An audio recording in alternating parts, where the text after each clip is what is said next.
There was a day that I became wealthy. I'll tell you the day, I know that day I was rich. I was broke, I was pissed, I was angry at everybody else but who? Myself. I had a friend that I loaned money to when I had barely enough and I knew he needed it, and I gave him $1,200, and I'm here not able to eat. I'm down to like $25, $26, and I'm saying to him, calling him, and he's not returning my call, and I just need some money, and he's ignoring me. I didn't ignore him then, so I'm pissed, I'm frustrated.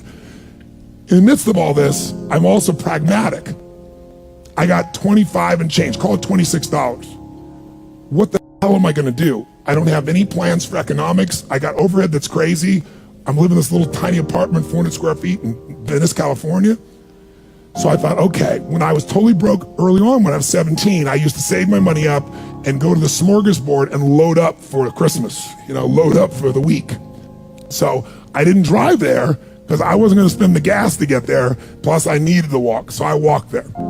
And I go in, I'm not dressed really great, but it's Marina Del Rey, it's okay. And I got a place right by the window and I can see these yachts going by, and I'm dreaming of what life could be like. And I'm starting to let go of my anger, and I'm starting to focus on what I want instead of what I don't want. And that shifted me just a bit. And now I'm eating, which shifted me a lot. And I got this giant plate stacked up, and I don't know what the amount was. It was like, whatever it was, $6.95, $7.95, right? So I'm gonna do this, I could probably do this 3 or 4 times, right? Somewhere in that range. As I'm finishing my meal, this little boy comes in, dressed in a little suit. And I honestly don't know how old he'd be, probably in the 3rd grade, so maybe 8 years old, 9 years old, something like that. And he opened the door for his mother, and he came over and he pulled out the seat for her, and she sat down. And she was a pretty lady, but as pretty as she was, I was totally obsessed by this boy. He had presence at 7 or 8 years old. And it moved me. I don't know why, it moved me. And I thought, this kid is like pure. I wanted to always be this way. He's such a good kid, he's a giver. So I got up and I paid for the meal, and whatever it was, $6, $7. So now I've got whatever left, $17, $18, $19. And I walk up to this little boy, and I said, excuse me. And I said, I just want to acknowledge you for being such an extraordinary gentleman. I said, I saw the way you treated your lady, how you opened the door, how you pulled the chair out. I said, that's class. I said, my name's Tony, what's yours? I don't honestly remember his name, Charlie or something. And he looked up at me and I said, Charlie? I said, that's amazing, taking your date out for a lunch like this. He goes, well, actually, she's my mom. And I said, that's even more cool. And he said, oh, but I'm not taking her lunch because I think he said he was 8. I said, oh, yes, you are.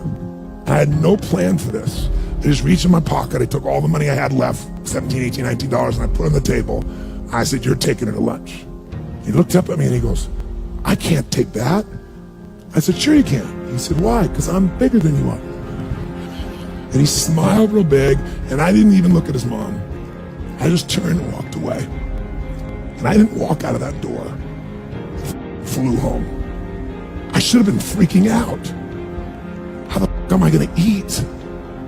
But I didn't, because something inside of me, I finally got past scarcity. I finally realized there's something inside of us more than our limits, especially around this thing called money, that I had let terrorize me. And I got home, and the mailman came that day, and I had no idea how I was gonna have my next meal. And a letter comes, and it's from the guy I loaned the money to. A handwritten note saying, I've been avoiding you, it's wrong, I'm so sorry, you were there when I needed you. Here's what I owe you, plus a little bit more. And the $1,200 was there, plus another $100 for the time that I had to take care of it. And for me, $1,300, that was enough to run my show for a month or 2. And I cried, and then I decided, what does this mean? And I thought, this means that whenever you give, it's always gonna come back, so you don't have to ever think about that again. Just give. And the rewards will be greater than you can ever imagine. I don't know if that's coincidence, but I decided to believe that day was a blessing when I became rich. And I can tell you honestly, I've had tough days in my life, economically, emotionally, like all of us. But I've never gone back to that scarcity, I never will. The secret to living is giving. Do it when you don't have it, and I promise you, scarcity will leave your life. היי חברים, מה העניינים? אני מקווה שנהנתם מהסרטון הזה. לי קוראים מיכאל, ואני מיכאל מלמדו, ואני חלק מהצוות של חברת בי, קהילת ההתפתחות האישית בישראל. ומה שאנחנו עושים למעשה, אנחנו מנגישים כל מיני חומרים, אם זה של מנטורים, אם זה סרטוני השראה, וגם הרבה חומרים של טוני רובינס, מנגישים אותם לקהל הישראלי, מתרגמים את הסרטונים, עושים כל מיני עריכות, מוצאים את החומרים באמת הכי טובים שיש, ולמעשה חלק מהפעילות שלנו, אנחנו עושים גם מאסטר מיינדים, סדנאות, קורסים, כל מיני דברים בארץ, ומוציאים משלחות גם לסמינרים של טוני רובינס, מוציאים משלחות ישראליות, מייצרים איזושהי חבילה ישראלית, ואני לא יודע אם אתם צופים בסרטון הזה באיזשהו דף נחיתה, ככה שתוכלו לגלול למטה ולהסתכל ולקרוא כל מיני פרטים על המשלחת, או שאתם צופים בזה ביוטיוב ותוכלו להסתכל בתיאור על כל מיני לינקים למדריכים שאנחנו עושים, לתכנים שאנחנו מתרגמים, וגם לינק לדף נחיתה למשלחת עצמה.